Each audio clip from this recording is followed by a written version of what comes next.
सभी आप सभी का ग्राम सेवा न्यूज चैनल में तहे दिल से स्वागत करती हूँ। ग्राम सेवा न्यूज चैनल महाराष्ट्र में भिवंडी, शिरडी, सूरत, नासिक, सोलापुर, बेंगलोर इन सभी शहरों में गुजराती के साथ साथ मराठी, तेलुगु और हिंदी माध्यम के द्वारा प्रसिद्ध हुए।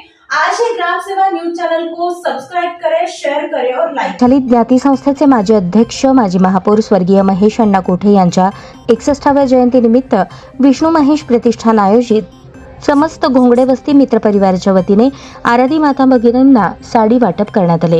या कार्यक्रमाचे प्रमुख उपस्थिती म्हणून डॉक्टर सूर्यप्रकाश कोठे, माजी नगरसेवक सुरेश पाटील, माजी नगरसेवक प्रथमेश कोठे आदी उपस्थित होते। विष्णू महेश कोठे प्रतिष्ठानच्या वतीने स्वर्गीय महेश अण्णा कोठे यांच्या जयंतीनिमित्त सोलापुरात विविध ठिकाणी समाजोपयोगी कार्यक्रम हाती घेण्यात आले।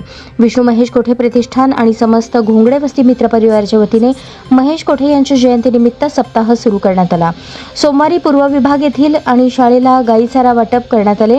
सोमवारी पूर्व विभाग येथील गोशाळेला चारा वाटप करण्यात आले। मंगळवारी आराधी मातांना साडी वाटप मान्यवरांच्या हस्ते करण्यात आले। यावेळी महेश नडीमेटला, प्रणव दोनतुल, श्रीकार येमूल, विश्वनाथ भावी, रवी गड्डम, नागेश दासरी, सूर्यकांत जिंदम, प्रवीण बत्तुल, महेश नडीमेटला, अश्विन कोडम, मुकुंद सिंगराल, मधुरा पेल्ली, जगदीश कोडम, भावेश सिंगारम, अभिकारमपुरी आदी उपस्थित होते।